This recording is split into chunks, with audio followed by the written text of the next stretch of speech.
Assalamualaikum warahmatullahi wabarakatuh. Di video kali ini, saya akan menjelaskan tentang analisis pemasaran. Tujuan dibuatnya video ini adalah untuk menyelesaikan tugas mata kuliah studi kelayakan bisnis. Baik, langsung saja saya mulai. Kepada yang terhormat Bapak Doni SEMM selaku dosen pengampu mata kuliah studi kelayakan bisnis jurusan manajemen, perkenalkan nama saya Roisyatul Hidayah, NIM 241818082, kelas manajemen B Malam semester 6 Universitas Ma'arif Hasyim Latif. Pada materi yang telah diberikan di bab 9 ada 4 hal yang perlu saya sampaikan. Yang pertama adalah rumusan model analisis pasar, yang kedua adalah model analisis kelayakan bisnis dalam pemasaran, yang ketiga adalah model analisis forecasting penjualan, dan yang keempat adalah model analisis time series.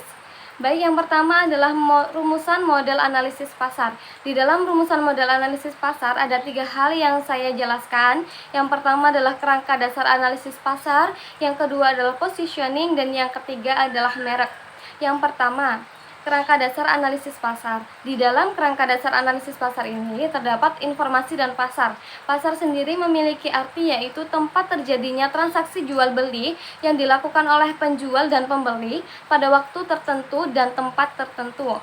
Ada pula definisi pasar menurut W.J. Stanton adalah orang-orang yang mempunyai keinginan untuk memenuhi kebutuhan, uang untuk belanja, serta kemauan untuk membelanjakannya.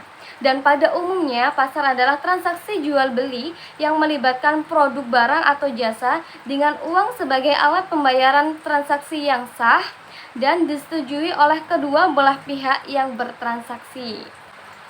Dan di dalam kerangka dasar analisis pasar terdapat juga market demand atau permintaan pasar. Pengertian permintaan pasar sendiri menurut Kotler adalah jumlah keseluruhan yang akan dibeli oleh sekelompok konsumen tertentu di daerah, di lingkungan pemasaran tertentu, dan dalam suatu program pemasaran tertentu. Arti mudahnya dari market demand atau permintaan pasar ini adalah sejumlah produk yang akan dibeli oleh konsumen. Dan tujuan dari adanya analisis pasar sendiri adalah guna untuk mengetahui seberapa luas pasar produk atau jasa yang bersangkutan, pertumbuhan permintaannya, dan jumlah produk atau jasa yang akan dipenuhi oleh perusahaan tersebut. Ada pula lingkup kajian analisis pasar. Analisis pasar ini meliputi 5 hal, yaitu deskripsi pasar, yaitu seperti daerah atau luas pasar, saluran distribusi, dan praktik perdagangan setempat. Yang kedua adalah analisis permintaan masa lalu dan masa sekarang. Yang ketiga adalah analisis penawaran barang atau jasa pada masa lalu atau masa sekarang. Dan yang keempat adalah perkiraan permintaan yang akan datang mengenai barang atau jasa yang bersangkutan. Dan yang kelima adalah perkiraan pangsa pasar atau market share dengan mempertimbangkan tingkat permintaan, penawaran, posisi perusahaan dalam persaingan, dan program pemasaran perusahaan. Dan yang terakhir dalam kerangka dasar analisis pasar yaitu prosedur analisis pasar. Ada banyak prosedur yang bisa diikuti agar studi pasar berjalan dengan efisien dan efektif. Beberapa prosedur tersebut adalah: yang pertama, menentukan tujuan studi; yang kedua, studi pasar informal; yang ketiga, studi pasar formal yang terdiri dari studi data sekunder; dan yang kedua adalah studi data primer; dan kemudian yang keempat adalah karakteristik permintaan saat ini, yang kelima adalah perkiraan permintaan yang akan datang, dan yang keenam adalah merencanakan strategi pemasaran, dan yang ketujuh adalah menilai kelayakan pasar. Baik, kerangka dasar analisis pasar sudah saya jelaskan. Kemudian saya akan balik lagi ke materi yang pertama tadi, yaitu rumusan model analisis pasar. Sudah saya jelaskan tadi bahwasanya rumusan model analisis pasar itu ada 3 hal yang saya jelaskan, yaitu yang pertama adalah kerangka dasar analisis pasar, yang kedua adalah positioning, dan yang ketiga adalah merek. Kemudian saya akan menjelaskan yang kedua ini, yaitu positioning. Positioning adalah membangun persepsi relatif suatu produk dibandingkan dengan produk lain. Di dalam positioning ini ada 2 hal, yaitu yang pertama repositioning dan yang kedua depositioning. Yang pertama, repositioning yaitu kegiatan yang melibatkan penggantian identitas produk, jalinan kompetitor yang ada, dan mengubah citra yang ada di benak konsumen. Yang kedua adalah depositioning. adalah kegiatan untuk mengganti jalinan kompetitor yang tujuannya adalah untuk mengganti segmen pasar, dan kegiatan ini mengharuskan pemilik merek untuk mengubah citra produk yang ada di benak konsumen. Yang terakhir dari rumusan dasar analisis pasar yaitu merek. Merek adalah simbol perwujudan informasi yang berkaitan dengan produk atau jasa. Merek ini terdiri atas nama, logo, dan seluruh elemen visual lainnya seperti gambar, tipografi, warna, dan simbol. Merek juga merupakan visualisasi dari citra yang ingin ditanamkan di benak konsumen, yang tujuannya adalah agar konsumen mengetahui bahwa produk yang dibeli adalah produk yang kita buat. Baik, rumusan model analisis pasar sudah saya jelaskan. Kemudian materi yang kedua adalah model analisis kelayakan bisnis dalam pemasaran. Di dalam model analisis kelayakan bisnis dalam pemasaran ini ada dua hal yang perlu saya jelaskan. Yang pertama adalah konsep analisis kelayakan bisnis dalam pemasaran, dan yang kedua adalah analisis aspek pasar dan pemasaran dalam studi kelayakan bisnis. Baik, yang pertama adalah konsep analisis kelayakan bisnis dalam pemasaran. Konsep analisis kelayakan bisnis dalam pemasaran ini merupakan inti dari aspek yang harus disusun dari rancangan studi kelayakan bisnis. Dengan kata lain, aspek pasar adalah upaya mengetahui besarnya permintaan pasar yang akan diterima dari masyarakat, juga untuk menempatkan posisi yang menguntungkan bagi proyek yang akan dijalankan. Hal penting dari analisis pasar adalah: 1. Permintaan pasar terhadap produk yang akan disediakan. Yang kedua, uraian analisis tingkat persaingan sekaligus strategi dalam pemasaran produk. Dan yang ketiga adalah hasil metode dari aspek pasar yang dapat menempatkan produk di tengah persaingan. Yang kedua adalah analisis aspek pasar dan pemasaran dalam studi kelayakan bisnis. Di dalam analisis aspek pasar dan pemasaran dalam studi kelayakan bisnis ini ada 3 hal yang diperhatikan. 1. Daya serap. Yang kedua, kondisi pasar. Dan yang ketiga adalah penawaran yang ada. Yang pertama, daya serap. Daya serap merupakan peluang pasar yang dapat dimanfaatkan dalam memasarkan hasil produksi dari usaha atau proyek yang direncanakan. Yang kedua, kondisi pasar. Kondisi pasar adalah keadaan pasar yang mendasari proses dan kegiatan pemasaran dari kegiatan usaha yang direncanakan, seperti rantai pemasaran, pemetaan harga, sistem pembayaran, dan biaya pemasaran, serta program pemasaran. Kemudian yang ketiga adalah penawaran yang ada. Di dalam penawaran yang ada 2 hal yang diperhatikan, yaitu kemampuan perusahaan menguasai pasar dapat dipandang sebagai salah satu indikator keberhasilan. Dan tujuan perusahaan pada umumnya adalah mempertahankan atau meningkatkan tingkat market share. Dengan demikian, pencapaian tujuan dianggap sebagai keberhasilan perusahaan. Kemudian, kedudukan posisi atau perusahaan di pasar persaingan. Berdasarkan tingkat market share, kedudukan tiap-tiap perusahaan dapat dilakukan urutan dalam pasar persaingan. Oke, rumusan model analisis pasar sudah dijelaskan. Model analisis kelayakan bisnis dalam pemasaran juga sudah dijelaskan. Sekarang adalah model analisis forecasting. Forecasting adalah suatu cara untuk mengukur atau menaksir kondisi bisnis pada masa mendatang, yaitu pengukuran dapat dilakukan dengan 2 cara, yaitu secara kuantitatif dan secara kualitatif. Yang secara kuantitatif ini menggunakan metode matematik dan statistik, dan yang kualitatif adalah menggunakan judgement atau pendapat. Nah, forecasting ini biasanya disebut dengan ramalan. Adapun manfaat ramalan atau forecasting antara lain: 1. Menambah kemampuan perusahaan untuk mengadakan pengawasan informasi kegiatan tertentu atau memperbaiki proses pemberian laporan. Yang kedua adalah memungkinkan timbulnya teamwork di antara pimpinan. Yang ketiga, memungkinkan dibuatnya jadwal pembelian, produksi, budget penjualan, dan budget alokasi pengeluaran sehingga dapat diperoleh pedoman dasar bekerja yang relatif lebih tepat. Kemudian, forecasting penjualan. Tadi sudah dijelaskan bahwa artinya forecasting adalah ramalan. Kemudian yang forecasting penjualan. Arti dari forecasting penjualan adalah ramalan penjualan. Dan menurut para ahli, diantaranya sebagai berikut. Menurut M. Navarin menyatakan bahwa forecasting penjualan adalah perkiraan penjualan pada waktu yang akan datang dalam keadaan tertentu dan dibuat berdasarkan data-data yang pernah terjadi atau mungkin yang akan terjadi. Yang kedua, menurut Welch, Hilton, dan Gordon menjelaskan bahwa ramalan atau forecast bukan merupakan rencana, melainkan pernyataan dan atau penaksiran terukur dari keadaan yang masa datang tentang pokok tertentu, misalnya pendapatan penjualan berdasarkan satu atau lebih asumsi yang jelas. Dan faktor-faktor yang mempengaruhi ramalan atau forecasting ada 5. Yang pertama, sifat produk. Yang kedua, metode distribusi. Yang ketiga, besarnya perusahaan dibandingkan dengan pesaing. Yang keempat, tingkat persaingan. Dan yang kelima adalah history. Dan ada pun teknik dari forecasting. Teknik forecasting ini ada 2 sifat yang sudah saya jelaskan tadi, yaitu pertama bersifat kualitatif dan yang kedua adalah bersifat kuantitatif.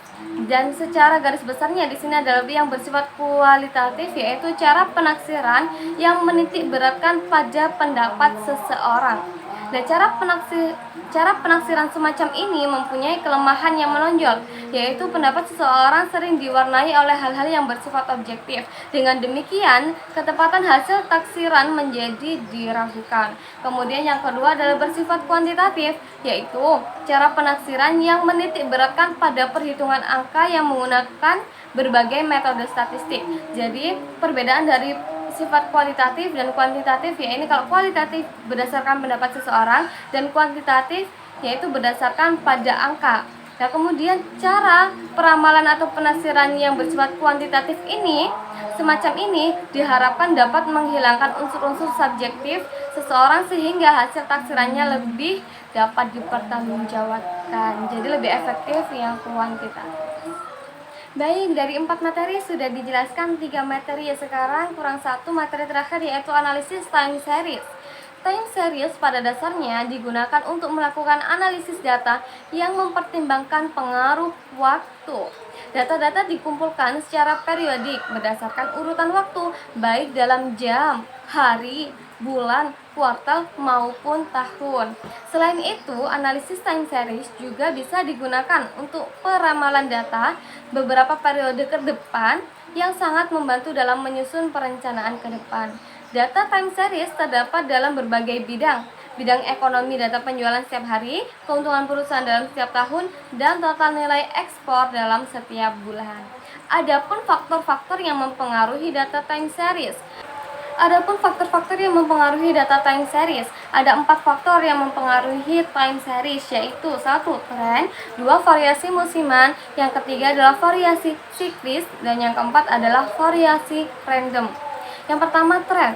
Tren ini apa sih? Tren adalah keadaan data yang menaik atau menurun dari waktu ke waktu. Contohnya yaitu yang menunjukkan tren menarik yaitu pendapat per kapita atau jumlah penduduk. Kemudian yang kedua, variasi musiman adalah fluktuasi yang muncul secara reguler setiap tahun yang biasanya disebabkan oleh iklim.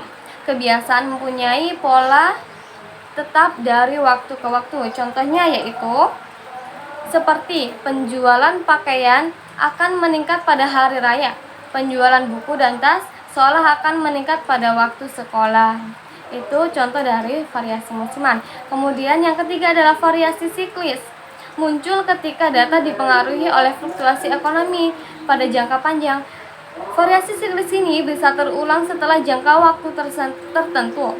Variasi siklis biasanya akan kembali normal setiap 10 atau 20 tahun sekali. Bisa juga tidak terulang dalam jangka waktu yang sama. Contoh yang menunjukkan variasi siklis seperti industri konstruksi bangunan mempunyai gerakan siklis antara 15-20 tahun, sedangkan industri mobil dan pakaian gerakan siklisnya lebih pendek lagi dari antara 15-20 tahun lebih pendek lagi dari itu. Kemudian yang terakhir adalah variasi random. Dari variasi random ini adalah suatu variasi yang gerakan yang tidak teratur atau irregular. Dan variasi ini sulit diprediksi. Contoh dari variasi ini yaitu bencana alam dan sebab-sebab unik lainnya yang sulit diduga. Total variasi dalam data time series merupakan hasil dari keempat faktor tersebut yang mempengaruhi secara bersama-sama.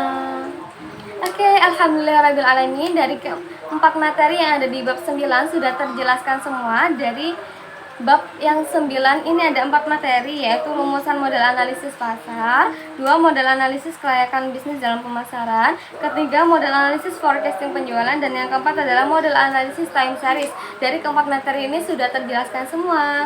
Oke, sekarang lanjut ke materi 10 atau bab 10 yang akan langsung dijelaskan oleh rekan saya, Nurul Mufida. Saya persilahkan.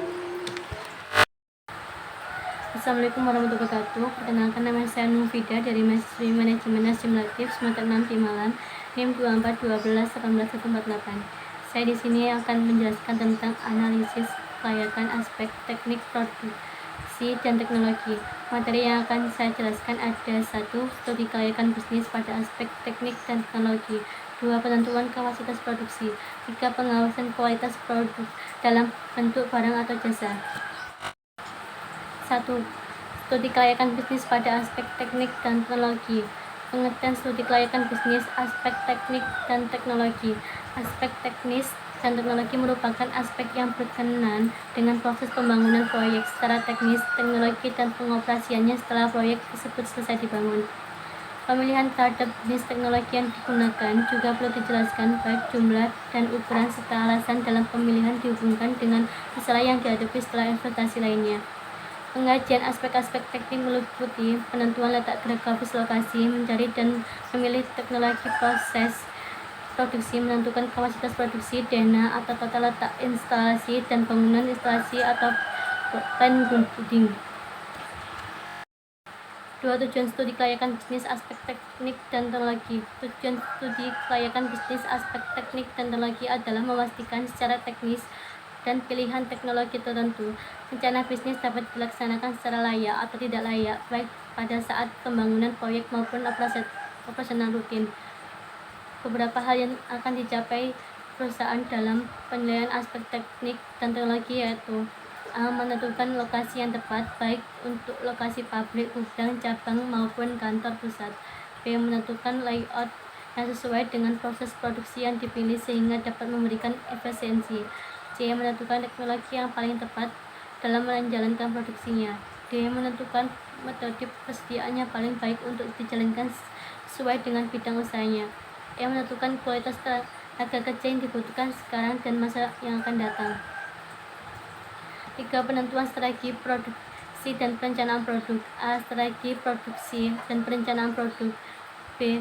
Proses pemilihan teknologi untuk produksi. C. Jenis teknologi untuk produksi. Ada 2 jenis teknologi proses produksi, yaitu sebagai berikut. 1. Proses kontinu. Proses ini umumnya dimaksudkan untuk menghasilkan volume output yang besar karena sifat operasinya yang berulang-ulang dan dapat dicapai optimasi dan efisiensi yang tinggi dalam penanggung sumber daya, baik peralatan maupun tenaga kerja. 2. Proses intermittent atau batch. Pilihan jenis teknologi juga dipengaruhi oleh kemungkinan penggadaan tenaga ahli, bahan baku, dan pembantu yang diperlukan untuk penerapannya. Materi kedua tentang penentuan kapasitas produksi. Pengertian kapasitas adalah kemampuan pembatasan dari unit produksi untuk berproduksi dalam waktu tertentu. Kapasitas dapat dilihat dari sisi masukan input atau keluaran output. Kapasitas produksi ekonomis adalah volume atau jumlah satuan produk yang dihasilkan selama satuan waktu tertentu, misalnya 1 hari, bulan, atau tahun secara menguntungkan. Menentukan kapasitas produksi ekonomis tidak mudah karena hasil ditentukan merupakan salah satu faktor yang mempengaruhi efisiensi operasi proyek yang akan didirikan. Ada kemungkinan besar produk yang akan dihasilkan masih merupakan barang baru di masyarakat, sehingga membutuhkan tahap pengenalan dan pembinaan pasar terlebih dahulu. Satu hal yang perlu diperhatikan adalah memperhitungkan agar kapasitas produksi awal yang dipilih lebih besar dari perkiraan permintaan produk selama masa tersebut. Strategi ini diperlukan agar proyek dapat mengikuti perkembangan permintaan pasar secara cepat dan menjaga agar pesaing baru tidak mudah memperoleh kedudukan di pasar.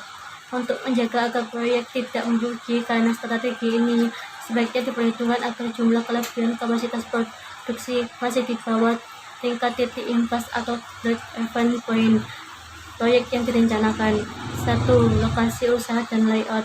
A. Lokasi usaha. Ada 3 faktor utama yang menjadi bahan pertimbangan penentuan lokasi, yaitu sebagai berikut. 1. Strategi pemerintah dalam pembangunan proyek industri. 2. Bobot pengaruh letak daerah pemasaran produk dan sumber. 3. Faktor lingkungan setempat. B. Layout atau tata letak. Tujuan utama layout adalah optimalisasi pengaturan fasilitas-fasilitas operasi sehingga nilai yang diciptakan oleh sistem produksi menjadi maksimum. Beberapa pola layout seperti layout fungsional, layout produk, layout kelompok, dan layout posisi tetap dapat diterapkan dalam perusahaan. 2. Rencana operasional jumlah produksi. Beberapa faktor utama yang mempengaruhi perencanaan jumlah produksi perusahaan yang dijadikan sebagai pembatas terhadap jumlah produksi yang akan dihasilkan sebagai berikut.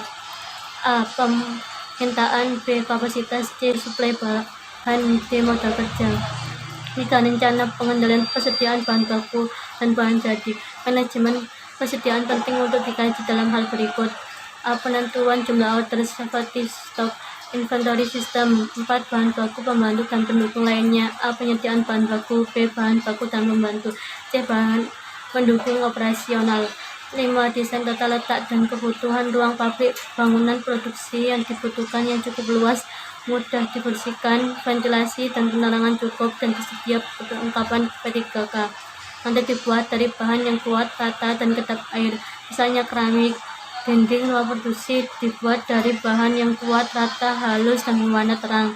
Langit-langit ruang dibuat cukup tinggi sehingga tidak terjadi penumpukan debu dan mudah dibersihkan. A. Ruang produksi. Kebutuhan ruang yang digunakan untuk ruangan produksi ditentukan dengan ketentuan berikut. 1. Kebutuhan ruang disesuaikan dengan bentuk alat dan wadah alat. 2. Kebutuhan ruangan mesin adalah panjang mesin dikalikan lebarnya. 3. Kebutuhan ruang untuk operator atau jika ada adalah panjang peralatan dikalikan 1 meter. 4. Kelonggaran yang dipakai adalah 150%. Kelonggaran ini dipakai untuk jarak peralatan serta ruang untuk pergerakan orang dan bahan. B. Ruang non-produksi. Ruangan non-produksi atau ruangan sipil yang dibutuhkan dalam produksi yang terdiri atas beberapa ruangan atau tempat penunjang. Masuk materi 3 tentang pengawasan kualitas produk dalam bentuk barang atau jasa. Kualitas jasa merupakan kesatuan karakteristik tertentu yang menentukan apakah jasa dapat memenuhi harapan para konsumen atau tidak. Kualitas dapat dipahami dengan menggunakan teologi manajerial yang meliputi perencanaan, perbaikan, dan pengendalian. Teologi yang sama dapat juga diterapkan pada bidang kualitas. Pengawasan mutu dimulai dari persiapan bahan baku hingga pengawasan. Pemeriksaan kualitas bahan baku yang diterapkan pada industri dilakukan dengan cermat dan teliti. Bahan baku yang digunakan merupakan bahan baku dengan kualitas yang baik dan telah memenuhi syarat yang telah ditentukan. Produk akhir yang dihasilkan harus memenuhi standar mutu yang telah ditetapkan. Pengawasan rencana kualitas aktivitas ini terdiri atas langkah-langkah sebagai berikut. A. Menentukan konsumen. B. Menentukan kebutuhan atau keinginan konsumen. C. Mengembangkan jasa dan kualitas yang sesuai. D. Mengembangkan proses jasa sebagai pedoman bagian operasi atau produksi. 2. Pengendalian kualitas aktivitas ini dilakukan pada tahap operasi. Langkah-langkah yang dilakukan yaitu A. Evaluasi performansi aktual. B. Membandingkan performansi aktual dengan sasaran yang direncanakan. C. Mengambil tindakan terhadap penyimpangan. Sekian bab 10 yang saya jelaskan. Saya ucapkan terima kasih dan wassalamualaikum warahmatullahi wabarakatuh. Oke, alhamdulillah bab 9 analisis pemasaran dan Bab 10 analisis kelayakan aspek teknik produksi dan teknologi sudah selesai. Jangan lupa like, subscribe, and share.